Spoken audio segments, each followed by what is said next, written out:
Okay, here we are. Welcome to Soul Food Coffee House in Redmond, Washington on the last Wednesday night of the month of September. We are here to talk about the cosmos in the month of October. The word cosmos, as you may or may not know, is a Greek word. And like many Greek words, it has two meanings. Unlike English words that have two meanings, when a word has two meanings in Greek, it's important. The word cosmos means order and beauty. And to the Greeks, there was a beautiful order. The order itself of the skies was beautiful. And interestingly, we live in a culture where order and beauty are not necessarily the same things. And in fact, the word cosmetic, which comes from the word cosmos, used to mean to bring out the natural beauty. Whereas now it's come to mean to cover up the ugliness. No, I mean, this is an important but subtle and powerful concept because we live in a world where the cosmos is not inherently beautiful. It's up to humankind to make it beautiful, and I want to go gag me with a spoon, but I'm not going to.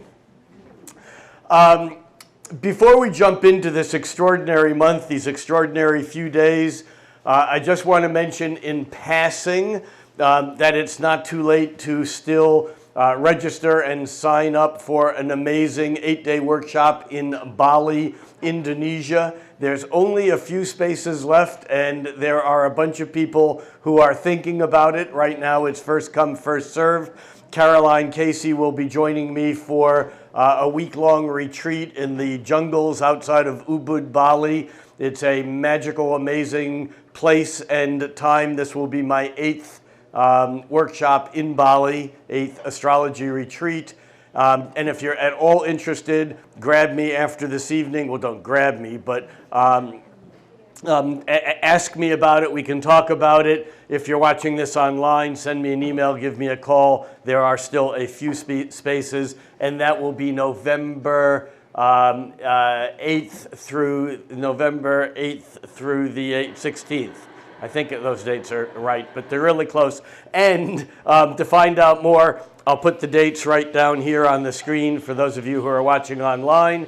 And in addition, you can go to Heaven and Earth Workshops. That's all one word, www.heavenandearthworkshops.com, and all the information is there.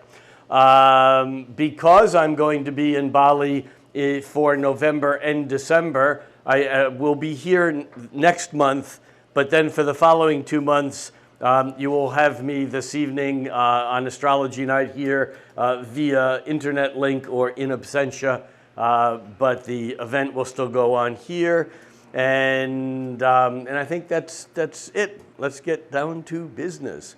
And what a crazy time this is. There's a Jackson Browne song off of his newest studio album that basically the concept of the song is, if I could be anywhere at any time, I would be here. You know, because the old Chinese curse, may you live in extraordinary times, is certainly a curse that we are all living with these days. I will do my best to not go off into extreme politics, but it's going to be tough tonight because it just will be.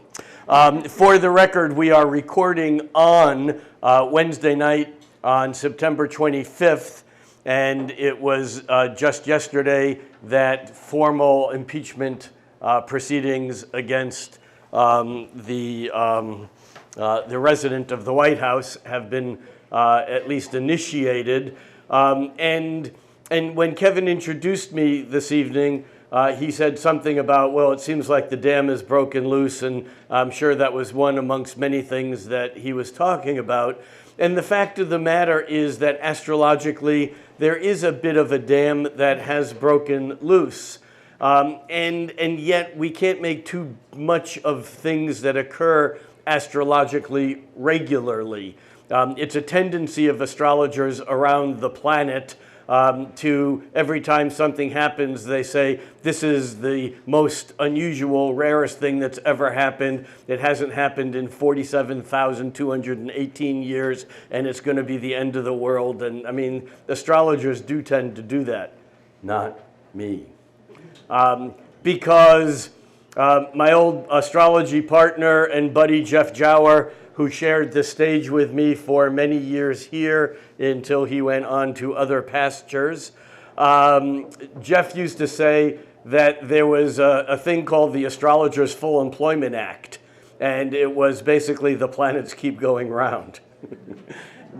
We go, we come, we go, we come, we go. We are born, we die. I'm trying to replace those words with we incarnate and disincarnate. We incarnate and disincarnate. Nations, cultures come and go, but the planets keep going round. And so for those of us who say that the Earth is in danger, the Earth is not in danger. It's only our civilization as we know it.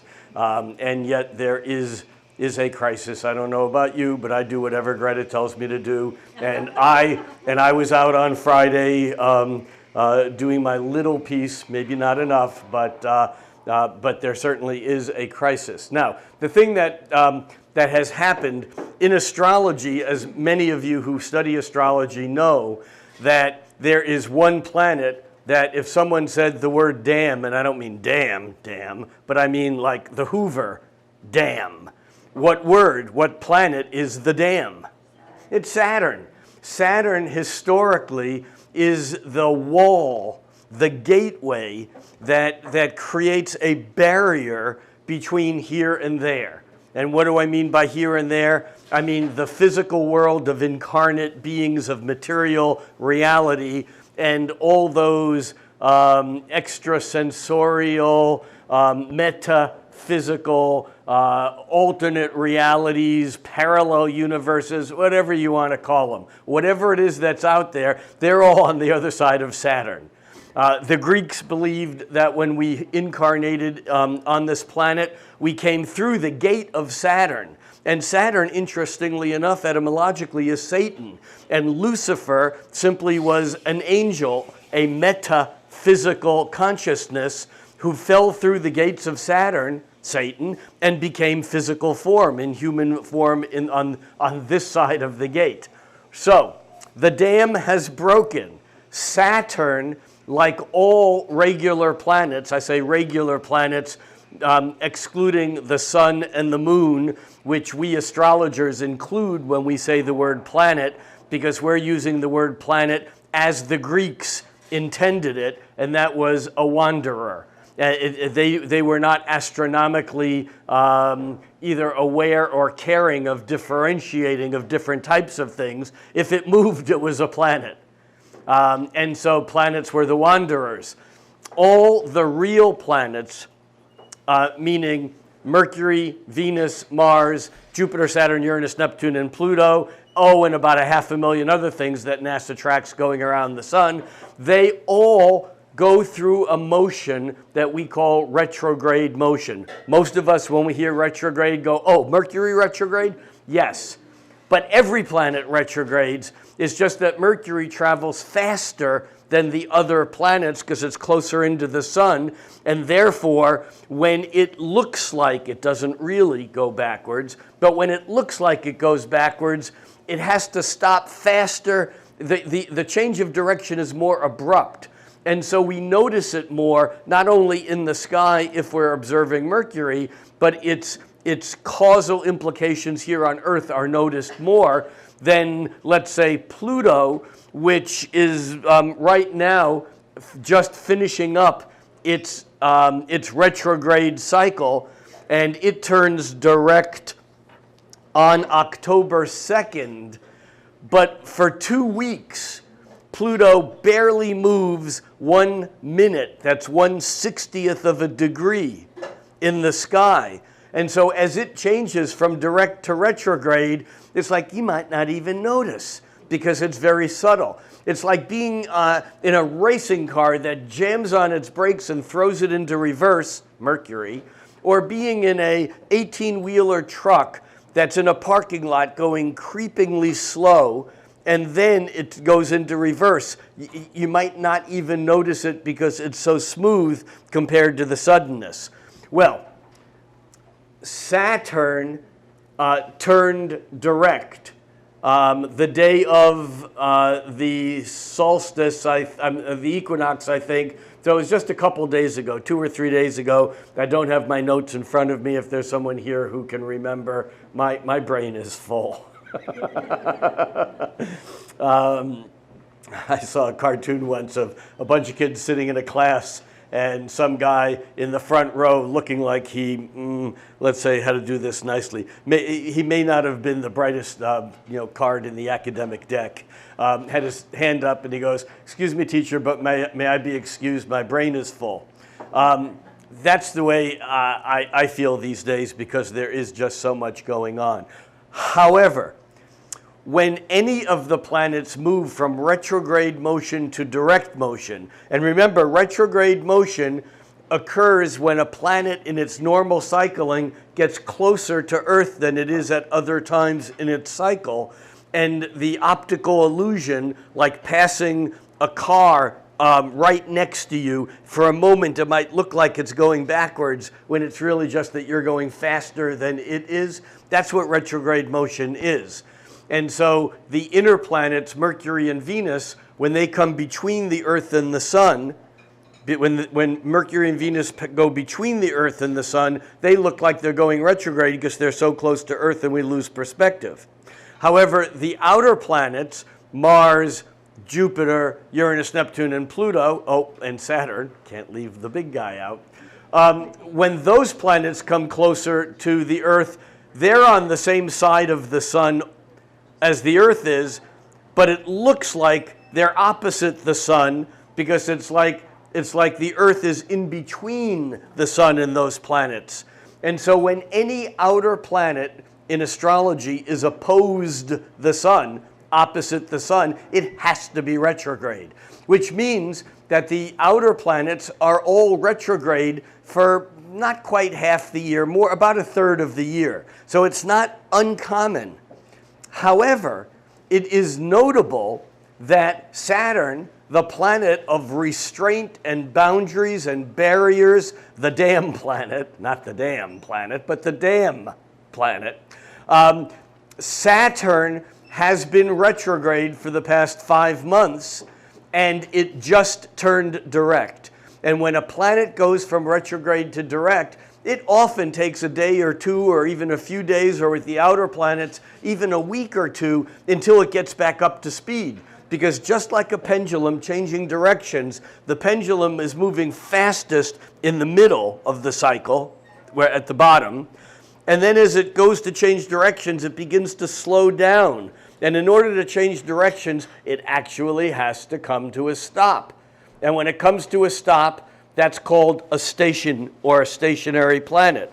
All planets make a station when they're moving from retrograde to direct or from direct to retrograde. And this is simply astrological jargon. Why are we hanging out here so much at the beginning of this talk? Well, one, Saturn just turned direct, and it's like the dam that's been building up. The energy building up behind the dam for the last 5 months is now being released. And I should say, for better or for worse. We don't know yet. Things are never the way they appear to be. Now, that happens every year. But right now, something else is happening that makes this the one in 12,397 years that's the end of the world and this will never happen again. I'm kidding, of course. And that is that approximately every 32 to 40 years, and the reason for the difference of so many years is that Saturn, which takes about 29 and a half years to go around the sun once, And that's like clockwork. That Saturn rhythm, I wouldn't say it's immutable, but for at least the length of human observation as far back as we know, Saturn, like a pendulum on a clock, going tick, tock, has been making a revolution around the sun once every 29.5 years. Pluto, which is the farthest out of the quote-unquote traditional planets, there are many other things up there, but Pluto takes, we can think 250 years. It's actually 243 years, but the fact is that no one's measured Pluto through one complete cycle because we only discovered it in the 1930s. So although you hear Pluto takes 243 years to make one revolution around the sun, and it probably does. All right, anyhow. So, you know why many people have short necks? All right, never mind. Okay, so Saturn makes one complete revolution around the sun in 29.5 years, and in that amount of time, Pluto has moved a little bit further along. So it takes Saturn about 33, 34 years for it to go around once in 29.5 years, and then to catch up to Pluto, which is a little bit further along. But Pluto's orbit is weirdly elliptical, and as such, Pluto moves much faster and much slower as it gets closer to the sun or farther away from the sun. This is one of Kepler's laws of planetary motion. What that means is that when Pluto's moving fast, it takes Saturn longer to catch up to it because it's gone further along. And Pluto is moving fast these days because it is fairly close to the sun in its 250-year, 243-year, 242.7 whatever year cycle. At times, Pluto is moving much slower, and Saturn can catch up to it in as few as 33 years. But what that means is that Saturn catches up to Pluto about 3 times a century. And this is a talk that I've given to many astrology groups. I just did a keynote at an astrology convention in Baltimore a couple of weeks ago, and the talk title was 2020 Vision, Looking Beyond the Plutocalypse. Now, the Plutocalypse is this. In January 12th to be exact, Saturn will catch up to Pluto as it does every 30 to 40 years. The last time it caught up to Pluto was in 1982, the time before that, 1947, the time before that, 1914. At the halfway cycles, kind of like a full moon, when their two are opposite each other, there's also tremendous powerful change. Those would have been in 1931, 1966, 67, and the fall of 2001.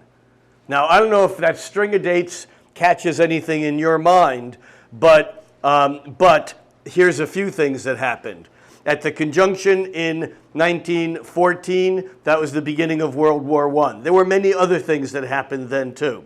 At the opposition in 1931, Japan invaded China, Hitler, Mussolini, and Stalin came to power. We were in a Great Depression, and the Brits declared martial law in Palestine because they had guaranteed that they would protect the Palestinians from the Turks in 1914 at the previous conjunction. And at the previous opposition in 1898 was when the World Zionist Organization was founded. This string is crazy, but I want to just get back up to the present moment. In 1947, within 5 days of the Saturn-Pluto being exactly conjunct, that was when Great Britain basically granted India and Pakistan independence. And although we in the West, many of us learned what a cool and wonderful thing that was because it was all done by peaceful demonstration and resistance that was nonviolent, somehow we forgot that 500,000 people were killed in fighting between the Muslims and the Hindus over the ownership of Kashmir, and that is now back in the news again now. So that was 1947. Also, the UN was founded within a year of that. Israel became a country and Palestine disappeared. 1947 was a big one. Then at the next opposition in 66, we're within a year of the Israeli Six-Day War, the Yom Kippur War. This is also the war in Vietnam. There's a lot of other stuff going on. It's also the Civil Rights Act was passed. And interestingly enough, at a Saturn-Pluto opposition in 1834, Britain abolished slavery throughout the British Empire. And at the following opposition in 1865, the United States fought the Civil War in the 14th Amendment? Forgive me if I'm wrong, but I think it was the 14th Amendment that was passed. So we see these threads again and again and again. In 1982, it may not seem like a big year to many of us, but oddly enough, that was the year the movie Gandhi came out. It's like, wow, you can't make this stuff up that weird. I mean, it's his thread that goes back to 1898 when he spent the year in jail in South Africa at the opposition. At the opposition in 1931, he spent the year in jail in India. That was the Salt March. And then in 47, India was granted independence. And then in 1982, at the following conjunction, the movie Gandhi comes out.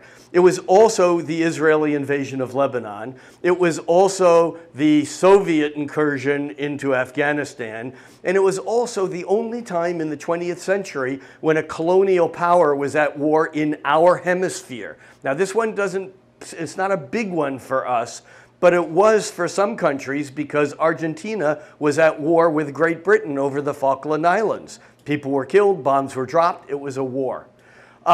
So now we're coming in, and then obviously 2001, the fall of 2001, we remember as the bombing of the World Trade Tower. So we see that boundaries, Saturn, when Saturn lines up either with or opposite Pluto, we see the dams of Saturn that hold back the flow of energy. And dams aren't bad. They create power. I mean, they're the things that protect us, if you will. The boundaries of nation states, the rules of law, these are all Saturnian. But when Saturn brushes up against another boundary because things are changing, now Pluto, which is the planet of evolution and transformation, Pluto is not about fixed boundaries. Pluto is about the magic that occurs after death and before birth. It's the magic that occurs that has to do with transformation that happens out of sight. So when Pluto and Saturn align, what happens is that boundaries bump up against each other, and as humans, we don't always handle that well. There are stories in history where they were handled very well, and tonight really isn't about that. I could talk about 2 or 3 hours simply about the history of the Saturn-Pluto. You probably can find a lecture of mine online if you were so inclined.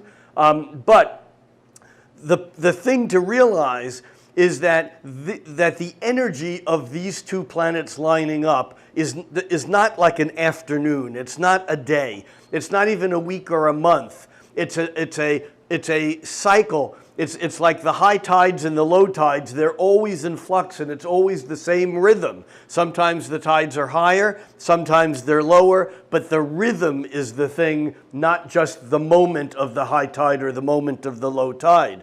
And so with the Saturn-Pluto cycle, we are in this high tide position for about a year before, the year during, and then maybe 6 months or so afterwards. Meaning that for the last year and all of this year and building up to a crescendo in early 2020 and taking us all the way through in this country, the presidential election, the whole planet's dealing with this stuff.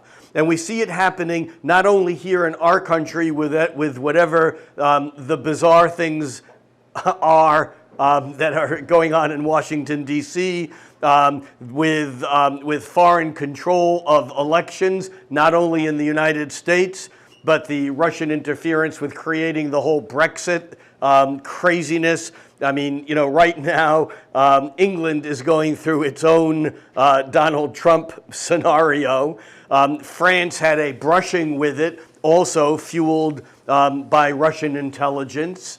And I'm not here trying to blame the Russians. I am proudly Russian in my family heritage.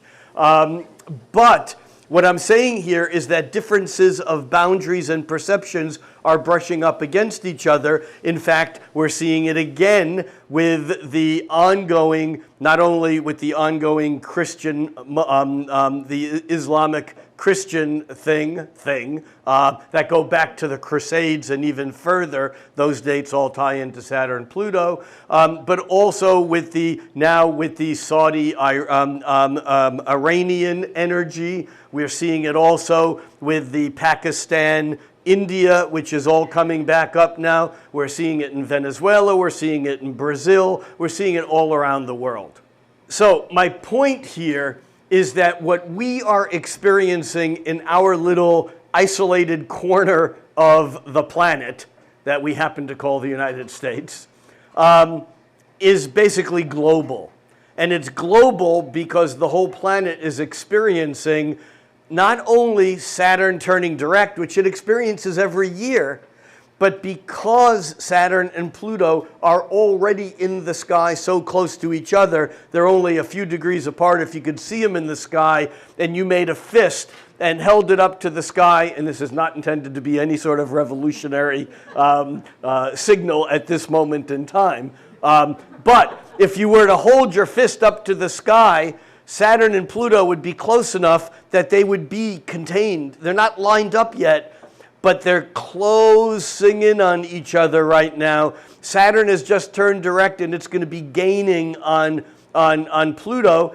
And Pluto, incidentally, has been retrograde like Saturn for the last 5 months, and Pluto turns direct on October 2nd. So this is what makes it different. This is why the dam that is breaking and the energy that is moving forward, whether we're looking at impeachment investigation in the United States, or whether we're looking at the Supreme Court in Great Britain that basically just ruled unanimously that the Prime Minister of Great Britain, their Donald Trump, basically could not do what he did by shutting down Parliament in order to create a disaster that he was looking to create to get to where he wanted to get to with the forcing of the Brexit issue. All right, that's it. Goodbye. Albert Einstein once said, "I want to know the mind of God, the rest are details." Well, what I just described it's the main event. And there are some very interesting and even important details to fill in around this. But it is the Saturn turning direct as Pluto turns direct, as they both now, over the next 2.5 months, move closer and closer and closer and closer together for an inevitable meeting between the two heavyweights of the planets, the planet of Saturn, the end of the line, Saturn, the Grim Reaper, Saturn, the rules of the land, the laws of the land, Saturn, the ultimate authority. Saturn is Kronos, Father Time, and Father Time meets up with Pluto, the Lord of the underworld. It used to be simple. You know, when you hit Saturn, the end of life, that was over. That was it. We now live in a world where many of us are of the belief, including science itself, that death is merely a plutonic transformation point, and that consciousness seems not to need a meat body. I call this consciousness con carne. All right, which is what we all are. We're consciousness in meat. But I recall Ram Dass saying one time that in a conversation with a spirit that he communicated with through a medium, he asked his spirit friend, He said, so Emmanuel, if there was one thing you could tell me about death, what would it be? And Emmanuel says to Ram Dass, he goes, Ram Dass, if there was one and only one thing I could tell you about death, it would be this. It's perfectly safe. All right. So we have a chart up here for actually for now. And as always, I am using what we astrologers call an Aries rising or natural chart. The houses of the chart by these different sectors go around starting from this point here, which is the ascendant or the eastern point. East and west on an astrology chart are backwards because instead of looking down at the ground, you're looking up. Here we have a chart for September 25th at 7:59 p.m., but this chart does not have a horizon shown in it. When an astrologer does a chart of a person, it's important to know the time of that person's birth and where they were born on the planet so they can affix it to the horizon. Because the eastern horizon is the ascendant or ascending or rising point. It's the place where the sun would rise if the sun were rising. But when I do a chart like this for classes that people will watch all over the world, we get 35 to 80,000 people a month watching this online. They're all over. And so I look at this without the horizon in it. I mean, obviously there's a horizon out there, wherever you are. But these houses are just natural, and they go around in the order of Aries, Taurus, Gemini, Cancer, just in the way that they would go around. Now, when we look at this, we can see a couple of things. And if I back this up 2 days, you can see the sun there on the 23rd was at 0 degrees of Libra, and 1 day prior to that, the sun is at 29 degrees of Virgo. There are 4 markers or turning points in the annual calendar based upon the Earth's tilt as it goes around the sun. And those markers are, we know that as we look at the sun and see it against, or see the stars that it would be against if it didn't blot those stars out, we know that the sun moves around the zodiac once every year from Earth's point of view. But also the sun moves up and down in declination because of the Earth's tilt. And when the sun moves to the highest point of its declination, then it stands still. And when it moves to the lowest point, it stands still. And these still points are the sun, solstices. The solstitial means the sun stands still. So that's twice a year. Halfway between those 2 points, we have days when there's equality of light and dark on the planet, and these are called the equal nights or the equinoxes.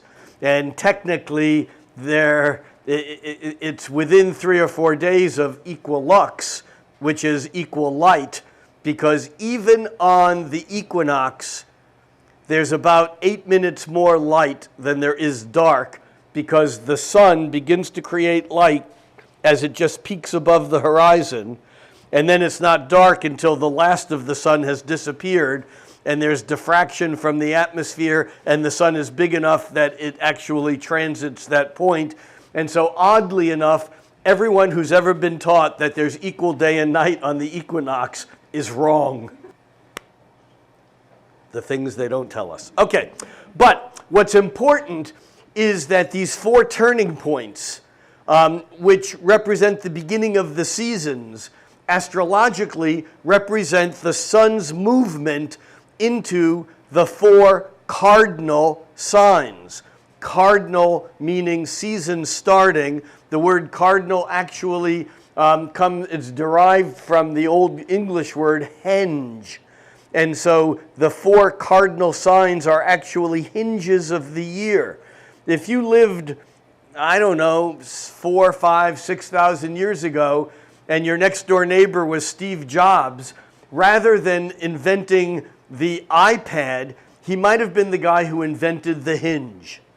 we don't think of, I mean, the hinge, bleh. But you know, until there were hinges, Saturn, the dam, the wall, was immovable. But with the invention of the hinge, you could all of a sudden open that door, walk through it, and have an experience, and the wall does not lose its Saturnianness, its stability. So the 4 cardinal signs, Aries that begins spring, Cancer that begins summer, Libra that begins autumn, these are in the northern hemisphere, they're reversed in the southern hemisphere, and Capricorn, which begins winter, are the cardinal points. We've just moved through the cardinal point, and astrologically, these cardinal points are dynamic points. And so it's been interesting amongst the astrological tribal drums online that Saturn's turn from retrograde to direct was so close to this particular equinox. And plus, we look up here at the Saturn coming closer and closer. We'll look at this in animated motion in just a minute. To Pluto, we can see Pluto still has that little RX next to it. But if I move this a day at a time and you don't take your eyes off this little part right here, you will see that R by Pluto will turn to an S right about there, which means it's stationing, and then it will go away because that means it's moving direct. And so, and if we were to back this up, a week or so, we would see the same thing was true with Saturn. There's Saturn right there, R, retrograde, mid-September. And as we move that forward, there it turns S, and there on the 19th, 20th, it actually turns direct. So, here we are in the Libra time of year. Libra being a cardinal sign has to do with initiation of something new, but Libra has a particular place in the zodiac. It's unique in as much as it is the only one of the 12 signs that is inanimate. In other words, Aries is a ram, and Taurus is a bull, and Gemini is the twins, and Cancer is the crab, and Leo is the lion, and they're all alive. Libra is not, because Libra is simply the concept of relationship. It's not just love relationships. It is every relationship is a function of 2 facets, good and evil, up and down, male and female, yin and yang, Democrat and Republican. I don't care what whatever you want to choose, that these opposites come into manifestation, and the energy of Libra is to try to put them into balance. Now, balance is a tricky word because people think Librans are balanced unless you're a Libra, and then you know better. Because balance is like enlightenment. You don't just get there. Enlightenment isn't something to achieve. It's something to create every moment of your life, whether you're there or not. Balance is not a goal to get to and then you're done, I'm in balance. Balance is something that is created moment by moment by moment. And yes, things happen to us that throw us out of balance that we have no control over. Some of those things are huge enough that it may take a lifetime or forever, lifetimes, to get back into balance. And other things we can put back into balance easier. Some people are more able, they seem more able to just balance things than others. And at some points in our life, we seem more able to put things into balance than at other times. But Libra is the concept of the scales. Libra is just Latin for scales. And that's the inanimate glyph or object that Libra represents. So when the sun moves into Libra, especially in the northern latitudes, from Aries through Virgo, the solar energy has been building. It comes to a maximum in Cancer, but because of the lag of the building up of heat, summer basically kind of continues all the way through the harvest of Virgo. And when the sun goes into Libra, at that moment, the energy that's been pushing outward reaches a fulcrum point, kind of like a planet going retrograde, kind of like Isis going into the dark realms and visibility, kind of like daytime becoming nighttime, and it's almost like the year has 6 months of light from Aries to Virgo, and then 6 months of dark, Virgo back to, or Libra back to Aries. And so in Libra, there are these days in the Northern Hemisphere that are in absolute perfect balance. You've all had one of those days, if you came from other parts of the country where there's more deciduous trees and even maples, that New England, October day when the temperature couldn't be any better and everything is beautiful. It looks like you're inside the box of Trix, with the colored puffballs, with all the colors, and everything is perfect in harmony, in balance. That's Libra. And then when the sun moves into Scorpio, all those beautiful colored leaves turn crispy and fucking die. Welcome to Scorpio. We'll be there soon. You see, but the thing is that Scorpio is not negative, nor is it scary, unless you believe that what you see is what, unless you believe that what there is only what you see. Because when the sun moves into Scorpio and the leaves fall off the trees and it looks like there's death, what's really occurring is the magic of rebirth, but out of visual perception. Because it's what happens when there's no leaves on the tree and the tree can pull inward and go in and go deep, that the magic occurs through Scorpio and Sagittarius and Capricorn and Aquarius and Pisces that manifests in the new beginning of spring, the reincarnation, the daytime again, and the light. So Libra is at this odd point where it's neither light nor dark, it's right at the balance point. And that's where we are, and we also have Venus and Mercury in Libra. And as we go through the month, we'll have Mars move into Libra, and Mars moves into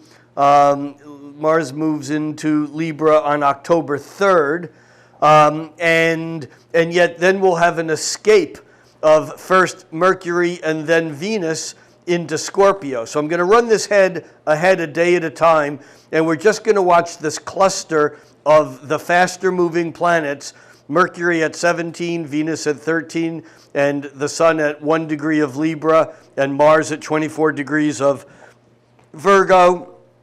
And we're going to move this one day. There's the 25th, 26th, 27th. There's the 28th.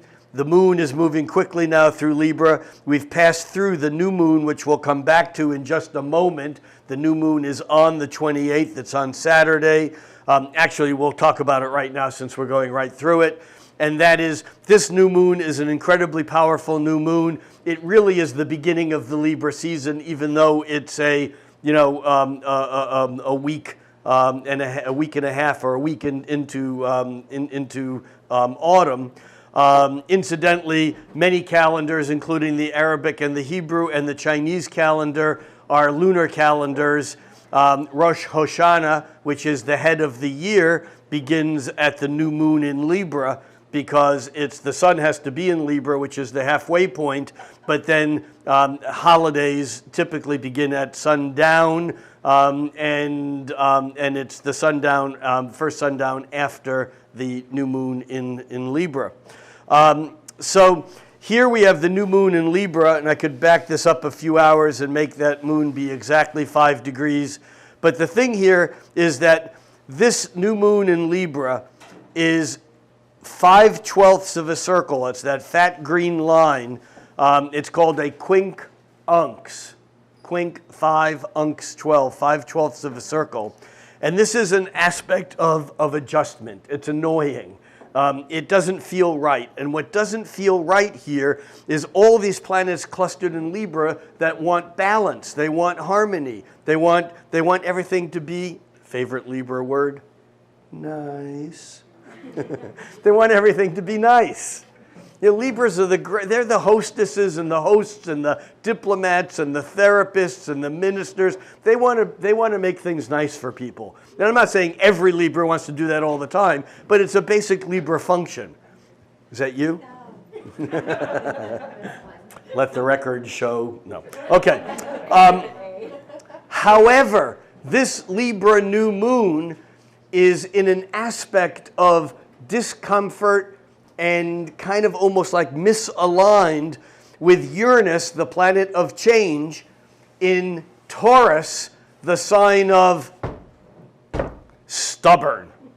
I mean, Taurus has its upsides. I mean, Taurus is a Venus sign. It's beautiful, it's sensual, it's touchy-feely, it's good food, it's nice things, it's indulgent, it's lazy, it's hard-working when it's in motion. But Taurus is also not easily swayed from what it's doing.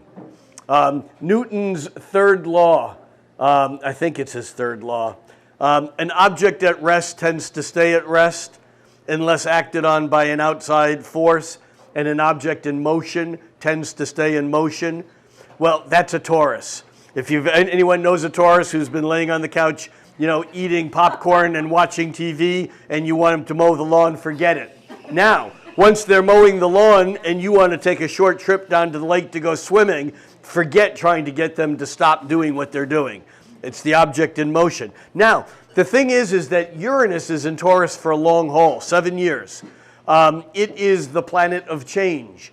Taurus doesn't like to change.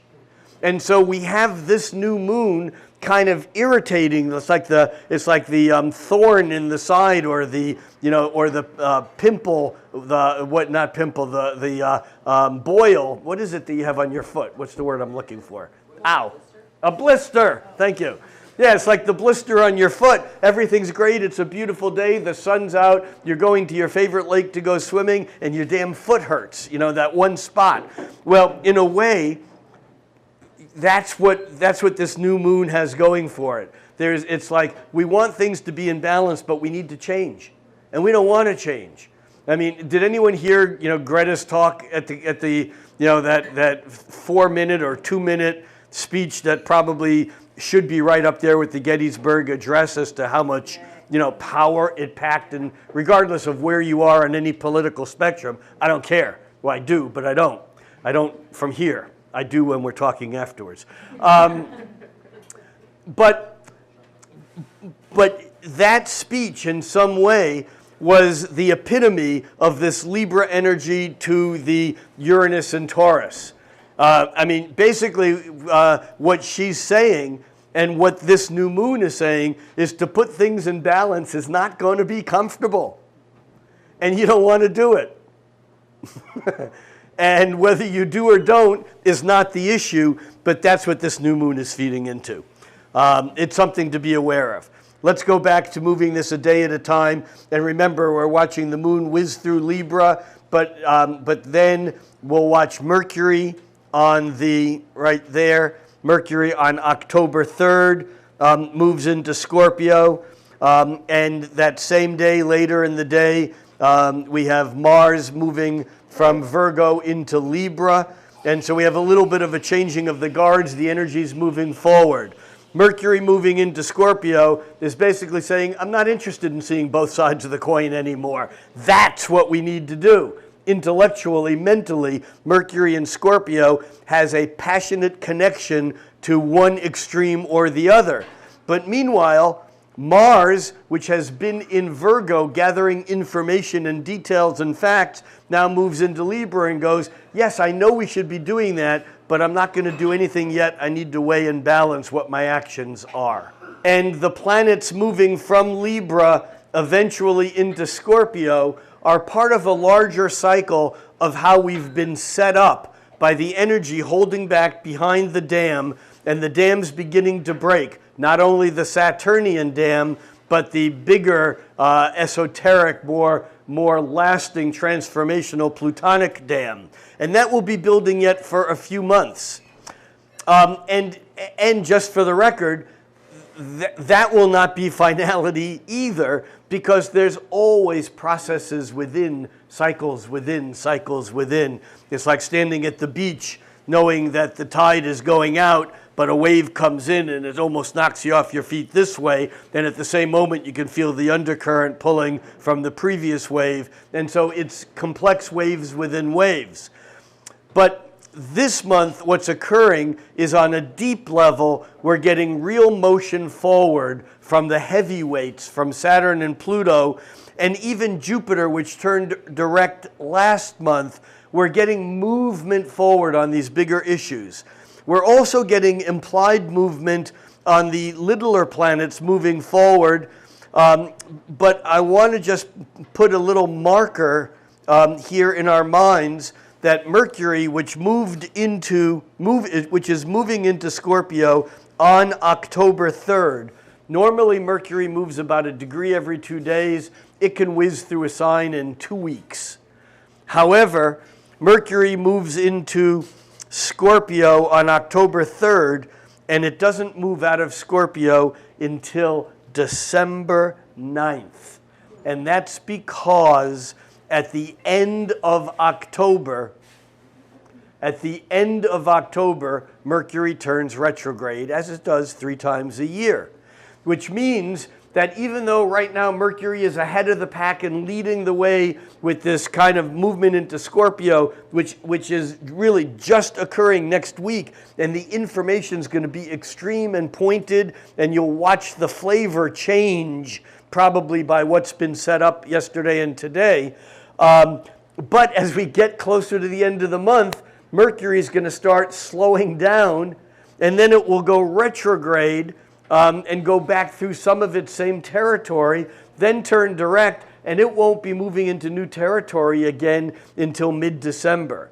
And so there's this kind of intellectual backwash that's going to occur, perhaps as we have to go through a lot of stuff that we've already been through, perhaps one time too many.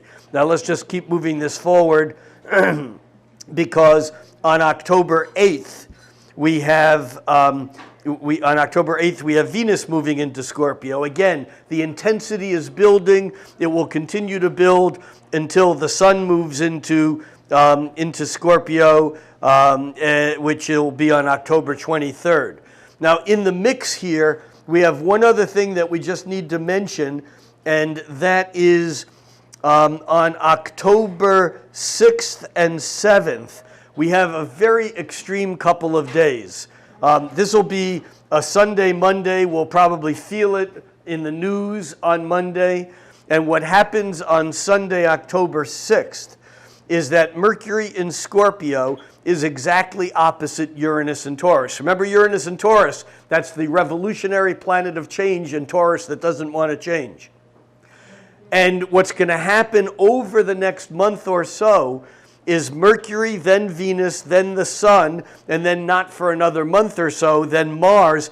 Each of those planets, one by one, are going to come opposite Uranus, and there's going to be another twist to the plot, another turn in relationships. It might be personally that someone you're with does something completely unexpected, or that you decide to do something to express your freedom that may not be what he or she or they want. But there's this kind of revolutionary energy that happens on that weekend on October 6th and onto the 7th.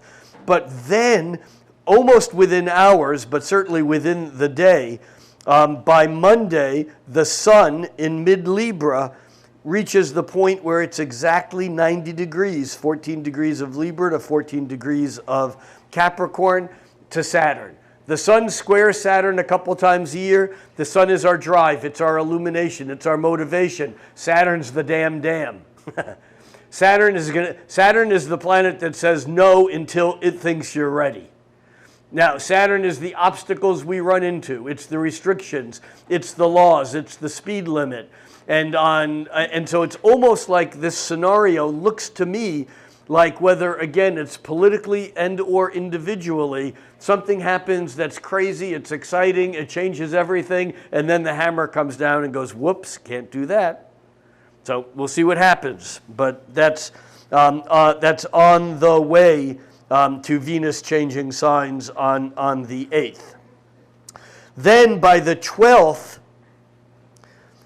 Venus moves into that same position where now Venus is opposite Uranus. And again, we get a replay of that sudden, unexpected energy, but now instead of it being intellectual, mental Mercury, it's more visceral. It's more about our values. It's maybe about our pocketbook. We may have an experience where something happens and there's some money situation that can either be good or bad, but it's something that's sudden and unexpected that we then may need to deal with.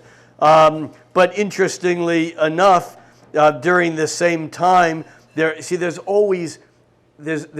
astrology is confusing because it can say, you're tall, you're short.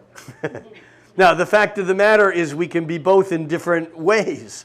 And so here, this is like sudden change and unexpected energy on the 12th. But by the 13th, the sun comes into a place where it's making a harmonious, you can't see the blue line, but the sun at 20 degrees of Libra is making a harmonious sextile. This is a supportive aspect to the sun. And so it says that unlike the last Uranus thing that happened, this one actually, something good comes of it. There's an opportunity that comes from that breakthrough. That's on the 12th and the 13th. And on the 13th, we also have the full moon. And let's just back this up just a little bit here to get that full moon at 20 degrees of Aries to the sun at 20 degrees of Libra. And they're both exactly 90 degrees to Pluto. This is a power struggle. This is the Aries moon knows exactly what it is and where it's going and what it's going to do to get there. And it's weighing and balancing that against the Libra sun that's trying to be diplomatic and figure out how to do it in a way that brings everyone along. And Pluto is 90 degrees to both of those. Pluto, long-term visitor right now to Capricorn, governmental structures, banks, financials, and Pluto, this full moon is 90 degrees to Pluto, and this to me is a power struggle major. And again, you might have it in a very minor, insignificant way in your life when your kid wants to do something and you don't want him or her to, or when your parent or your spouse or your employer or whatever. But this also is very likely to play out on the grander global scheme of things. And so we will just keep an eye on that full moon. In fact, it is just a day later that the sun is exactly 90 degrees to Pluto. I mean, this whole thing, the October 13th and 14th is a really powerful period of time. But interestingly enough, it's followed up by from the 15th through the 21st. We have Mercury forming a trine with Neptune and a sextile with Pluto. We have Venus forming a sextile with Saturn and a trine to Neptune. And I'm not going to detail all of these, but this Venus and Mercury, these are these blue lines that you'll see over the next few days. And in a way, what they're saying is that we have a way to move with this energy that is not going to be as difficult as the situation first seemed. There's a lot of flowing and movement of energy after that full moon, even though it may be a bit disruptive. And that leads us up to the 23rd, when the sun actually moves from Libra into Scorpio, and we're now kind of more fully into the Scorpio time of year. It's coming up to Halloween. We have a very interesting Halloween chart this year. But what happens on the 24th is we now have 3 of the 4 inner planets in Scorpio, with only Mars hanging back in Libra. And again, that Mars in Libra right now is the strategist. There's people thinking about, if I do this, it's like a chess game going on. And in fact, that's already going on. That's the Mars in Libra. We think of Libra as the peacemaker and the counselor and the minister and the go-between. But Libra is also not just the diplomat, I think of the consummate Libra 20th century figure was President Eisenhower, who just seemed like this docile, sweet guy, and yet he was a strategist.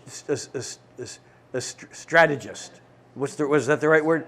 He was the supreme commander of the Allied forces because this guy could play chess.